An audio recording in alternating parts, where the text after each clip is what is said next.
आइए नमस्कार साथियों। इस वीडियो में हम जो धातु और धातु चैप्टर से जो सवाल छूटा हुआ था उस सवाल को देखते हैं।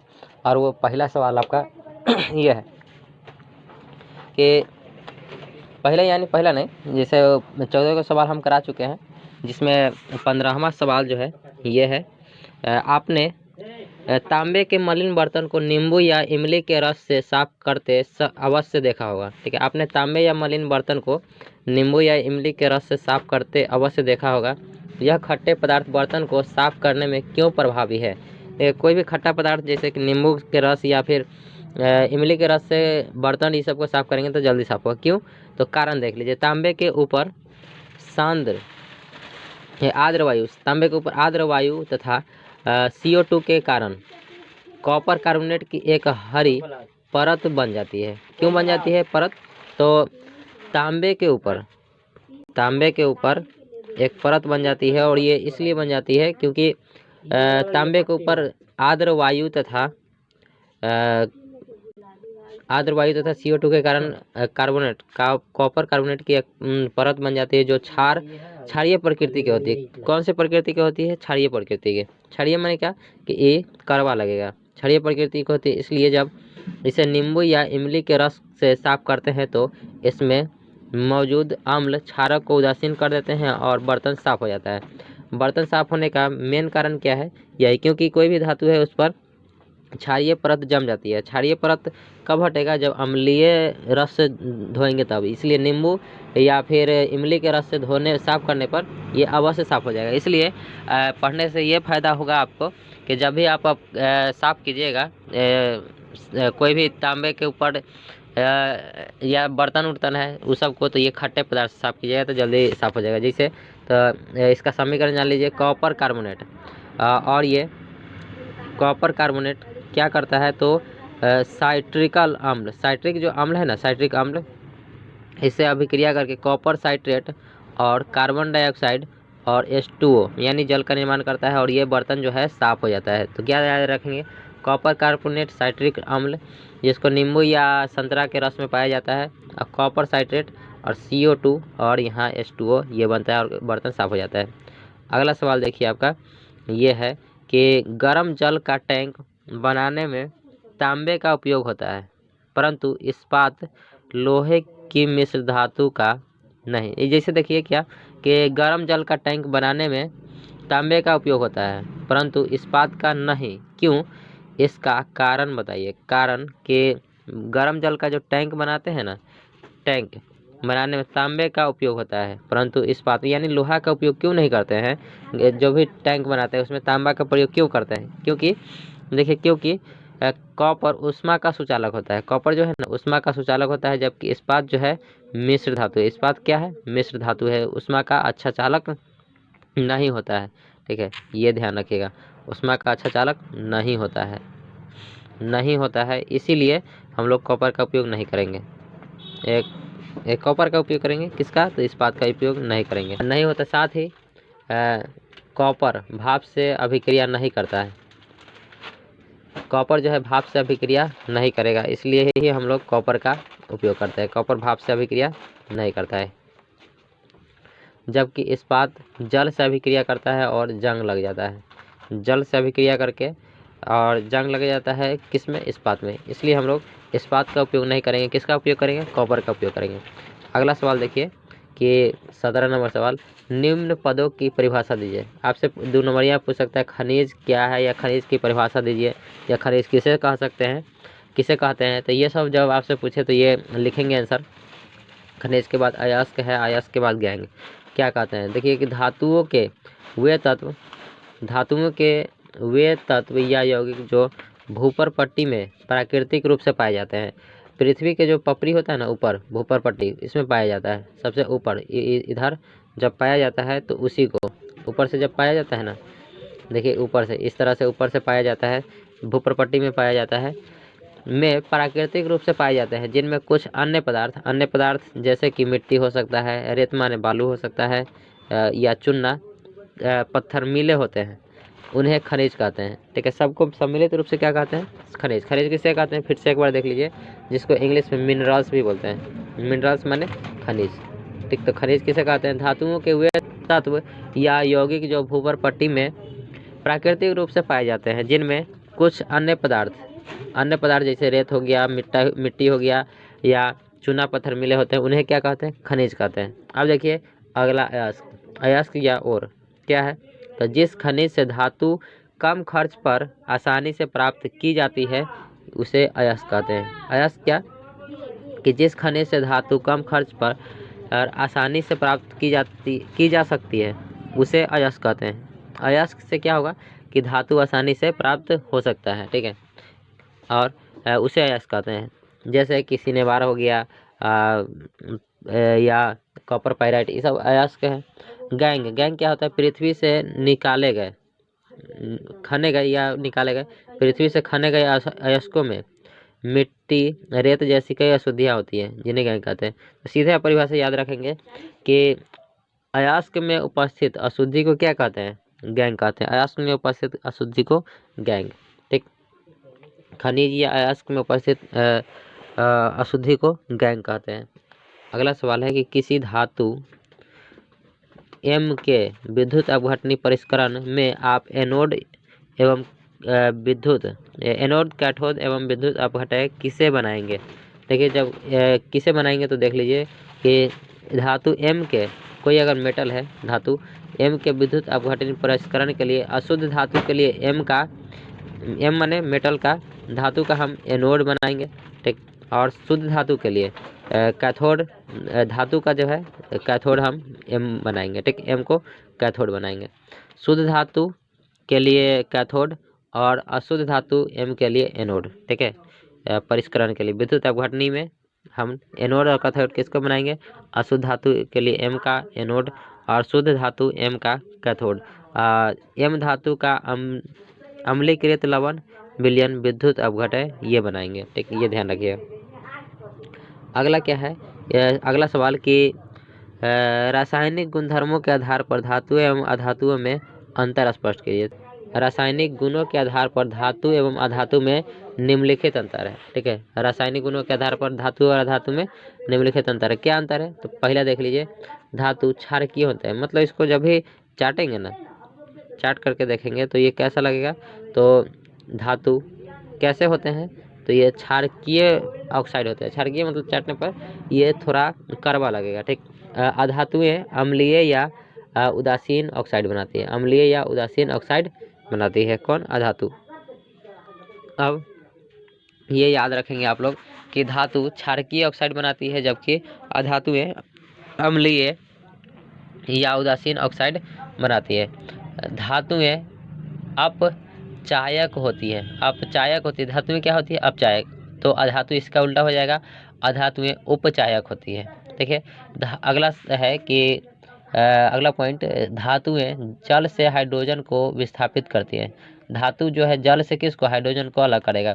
अधातुएं भाप से अभिक्रिया न करने के कारण जल से हाइड्रोजन विस्थापित नहीं करती है, ठीक। कि अधातुएं जो है भाप से अभिक्रिया नहीं करता है और इस कारण से ये जल से हाइड्रोजन को विस्थापित नहीं करती है, लेकिन धातु जल से हाइड्रोजन को विस्थापित कर देती है। अगला देखिए कि धातुएं इलेक्ट्रॉन त्याग कर आयन बनाती है। धातुएं जो है इलेक्ट्रॉन त्याग कर देती है और आयन बनाती है, ठीक। और अधातुएं इलेक्ट्रॉन ग्रहण कर आयन बनाती है, ठीक है। ये भी कह सकते हैं कि इलेक्ट्रॉन त्याग करके और धनायन बनाता है, इलेक्ट्रॉन त्याग करके धनायन और ये ऋणायन बनाता है, ठीक है। क्यों बनाता है? इलेक्ट्रॉन ग्रहण करके ऋणायन। अगला देखिए कि कुछ धातुएं, जैसे क्या? कुछ धातुएं जैसे हो गया Na में यानी सोडियम, कैल्शियम हाइड्रोजन से संयोग कर हाइड्राइड बनाती है। कुछ धातुएं जो है कुछ धातुएं सोडियम और कैल्शियम हाइड्रोजन से संयोग करके हाइड्राइड बनाती है। सभी धातुएं H2 से संयोग कर हाइड्राइड बनाती है, ठीक है। सभी कुछ धातुएं, ये यहाँ होगा अधातुएं, ठीक है। यहाँ क्या होगा? अधातु, ठीक। कुछ सभी अधातु हाइड्रोजन से संयोग कर हाइड्राइड बनाती है, यहाँ कुछ बनाती है और यहाँ सभी बनाती है। अगला है सवाल, इसमें देखिए अंतर वाला एगो सवाल तो पूछेगा ही पूछेगा, इसलिए याद कर लीजिएगा कि खनिज और अयस्क में क्या अंतर है। तो खनिज और अयस्क में निम्नलिखित अंतर है। देखिए खनिज किसे कहते हैं? भूपर पट्टी पर पाए जाने वाले वे पदार्थ। क्या? भूपर पट्टी पर पाए जाने वाले वे पदार्थ जिनमें धातु अपने यौगिकों के रूप में होते हैं खनिज कहलाते हैं। खनिज में देखिए कि अशुद्धि सब मिलल रहेगा, अयस्क में थोड़ा कम होगा। जिस खनिज से अयस्क कम खर्च में पर जिस खनिज से अयस्क कम खर्च पर आसानी से प्राप्त किए जा सकते हैं। देखिए जिस खनिज से धातु, ठीक है, धातु कहेंगे या अयस्क ना, जिस खनिज से धातु कम खर्च पर प्राप्त किए जाते हैं, जिस खनिज से धातु कम खर्च पर आसानी से प्राप्त किए जा सकते हैं उन्हें उसे अयस्क कहते हैं। उसे क्या कहते हैं? अयस्क। जैसे हेमेटाइट लोहा का अयस्क है, ठीक, या मैग्नेटाइट का है Fe2O3। देखिए हेमेटाइट Fe2O3 और यहाँ मैग्नेटाइट Fe3O4, ठीक, ये भी ध्यान रखिएगा। और इसमें क्या है, खनिज किसे कहते हैं? जैसे खनिज का एग्जाम्पल NaCl यानी नमक, नमक एक खनिज है। या फेल्सपार, फेल्सपार, ठीक है, फेल्सपार ये भी खनिज है। या अभ्रक, ठीक है, अभ्रक भी एक खनिज है। ये सब खनिज और अयस्क के ऐसी धातु का उदाहरण दीजिए जो कमरे के ताप पर द्रव हो, ठीक। और कमरे के ताप पर द्रव कौन रहती है? तो ये जो है धातु, ठीक है, धातु पारा जो धातु है ये कमरे के ताप पर द्रव होती है, ठीक, जिसको मरकरी कहते हैं, ठीक है, मरकरी। इसके बाद देखिए कि चाकू से आसानी से काटा जा सकता है, ठीक है, तो चाकू से आसानी से काटा जा सकता है, तो ये कौन है? सोडियम।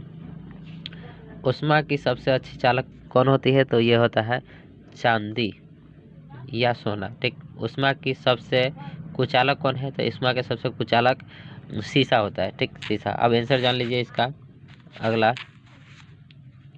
कि मरकरी। जो मरकरी कौन?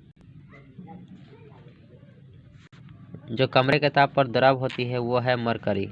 मरकरी कमरे के ताप पर द्रव होती है, ठीक।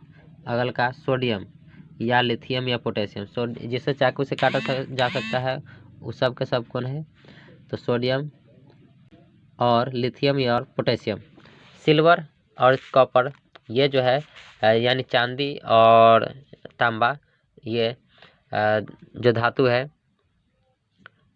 इसमें विद्युत धारा का कहे कि उष्मा की सबसे अच्छी सुचालक कौन है? उष्मा के सबसे अच्छी सुचालक जो है कॉपर है। कौन है? कॉपर। लेड और मरकरी, लेड और मरकरी उष्मा की कुचालक होती है, उष्मा का कुचालक मरकरी और लेड। लेड ध्यान रखिएगा कि उष्मा के कुचालक में लेड, लेड माने कहती है शीशा।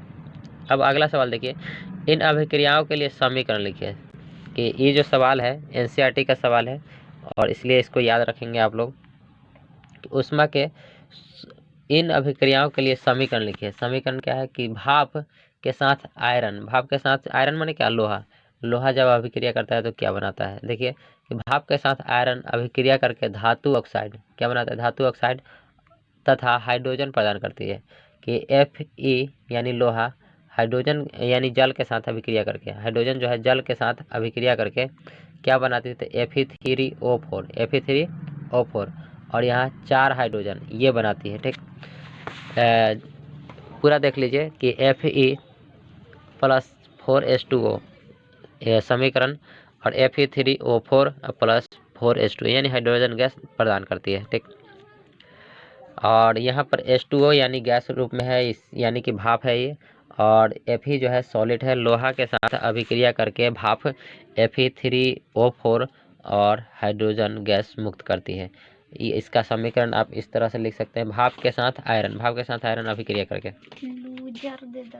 और अगला सवाल देखिए कि जल के साथ कैल्शियम तथा पोटेशियम अभिक्रिया करके क्या बनाती है? इसका समीकरण लिखना है। तो जल के साथ कैल्शियम तथा पोटेशियम की अभिक्रिया इस तरह से होती है, यानी कि जल के साथ कैल्शियम की अभिक्रिया धीमी होती है, धीमी एकदम धीरे धीरे अभिक्रिया करेगा। कैल्शियम और H2O यानी जल के साथ अभिक्रिया करता है तो क्या बनाता है?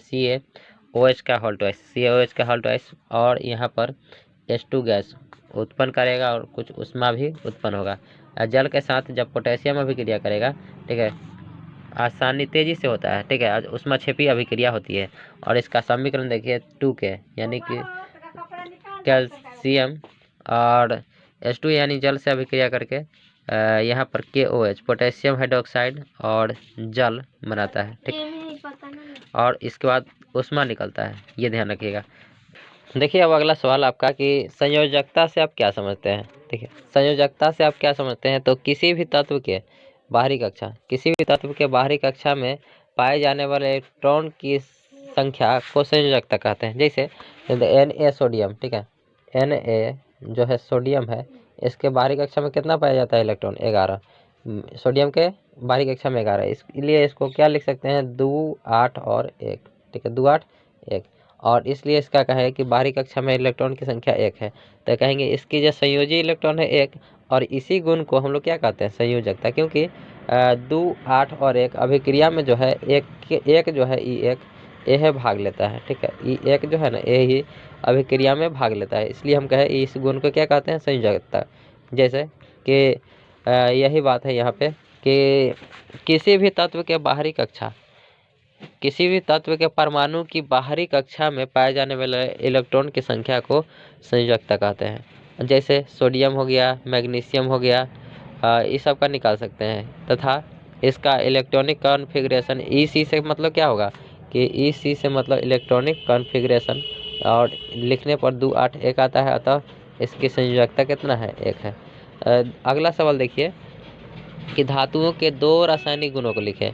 तो धातुओं के ऑक्साइड क्या होते हैं, क्षारीय होते हैं, पहला गुण ये हो गया, ठीक। और अगला गुण हम लिख सकते हैं क्या, वो देखिए कि अम्लों से धातु जो है अम्लों से अभिक्रिया करके क्या बनाता है, धातु जो है अम्ल से अभिक्रिया करके ये हाइड्रोजन गैस विस्थापित कर देता है। अम्लों से अभिक्रिया करके हाइड्रोजन गैस विस्थापित कर देता है, कौन, धातु। और इसका समीकरण ये होगा कि धातु यानी सोडियम धातु HCl यानी कि हाइड्रोक्लोरिक अम्ल, इससे अभिक्रिया करके NaCl यानी कि नमक और हाइड्रोजन गैस विस्थापित करता है, माने हाइड्रोजन गैस को निकालता है, ठीक, उत्पन्न करता है। अगला देखिए 2 भौतिक गुणों के आधार पर धातु और अधातु में अंतर लिखें, ठीक। तो भौतिक गुणों के आधार पर धातु और अधातु में निम्नलिखित अंतर है। पहला अंतर क्या है कि धातु तन्य होती है, ठीक है, धातु क्या होती है, तन्य। तन्य माने क्या, या इसको तार के रूप में हम लोग बना सकते हैं लमार के। अगला देखिए कि धातु तन्य नहीं होते, अधातु क्या होते हैं, तन्य नहीं होते हैं। धातु तो तन्य होते हैं, इसको तान सकते हैं, लेकिन इसको तान सकते हैं नहीं। अधातु, ये अधातु वर्ध होते हैं। अधातु वर्ध माने कि इसको पीट पीट करके चादर बना सकते हैं। इसके बाद ये भी कह सकते हैं, तीसरा का अगर गुण कहेगा तो इसमें चमक होती है, इसमें चमक नहीं होती है, ठीक। इसमें चमक होती है, इसमें चमक नहीं होती है, इसमें चमक नहीं होती है, इसमें चमक होती है, ठीक। इसका और भी गुण कह सकते हैं, बहुत सारा गुण हो सकता है, जैसे कि धातु जो होता है विद्युत का क्या होगा, सुचालक होगा। धातु जो है विद्युत का सुचालक होगा, आई कुचालक होगा, इससे विद्युत धारा प्रवाहित नहीं होगा, ठीक है। और भी कह सकते हैं बहुत सारा गुण, लेकिन ये चारों आप ध्यान रख सकते हैं, ठीक। धातु जो है इलेक्ट्रॉन का त्याग करता है, ये भी कह सकते हैं धातु जो है इलेक्ट्रॉन का त्याग करता है, ठीक है। धातु इलेक्ट्रॉन का त्याग करता है और धन आयन बनाता है, और इलेक्ट्रॉन का धातु जो है ग्रहण करता है और ऋण आयन बनाता है, और धातु इलेक्ट्रॉन ग्रहण करेगा और ऋण आयन बनाएगा, ये कह सकते हैं, ठीक। बहुत सारा अंतर। और एनोडीकरण क्या है, अगला सवाल यही है कि एनोडीकरण क्या है, समझावे, ठीक। तो एनोडीकरण किसको कहते हैं, तो देख लीजिए सवाल ये कि एल्यूमिनियम पर मोटी परत, ठीक है, एल्यूमिनियम पर मोटी ऑक्साइड की परत बनने की प्रक्रिया एनोडीकरण कहलाती है। कि एल्यूमिनियम, देखिए एल्यूमिनियम के जो बर्तन ये सब होता है ना, देखते हैं ना घर में, तो इस सब पर मोटा ये इसलिए क्योंकि एल्यूमिनियम देखिए अभिक्रियाशील धातु है, और अगर ये इस पर मोटी परत नहीं होगी तो खाना खराब भी हो सकता है, इसलिए एल्यूमिनियम पर मोटी ऑक्साइड की परत बनने की प्रक्रिया एनोडीकरण कहलाती है। एल्यूमिनियम अपने आप होता है, ठीक है। एल्यूमिनियम ऑक्साइड की परत इससे संक्षारण से बचाती है, इसे किससे बचाती है, संक्षारण माने क्या कि जंग लगने से बचाती है, खराब होने से बचाती है। एनोडीकरण के लिए एल्यूमिनियम की एक साफ वस्तु को एक साफ वस्तु को एनोड बनाकर तनु सल्फ्यूरिक अम्ल के साथ इसका विद्युत अपघटन किया जाता है। मतलब तनु माने क्या, थोड़ा कम पावर वाला सल्फ्यूरिक अम्ल के साथ हम इसका विद्युत अपघटन करते हैं, तो क्या होगा कि एनोड पर उत्सर्जित ऑक्सीजन गैस एल्यूमिनियम के साथ अभिक्रिया करके ऑक्साइड की परत बनाती है। एल्यूमिनियम पर किसकी परत बन जाएगी? ऑक्साइड की परत।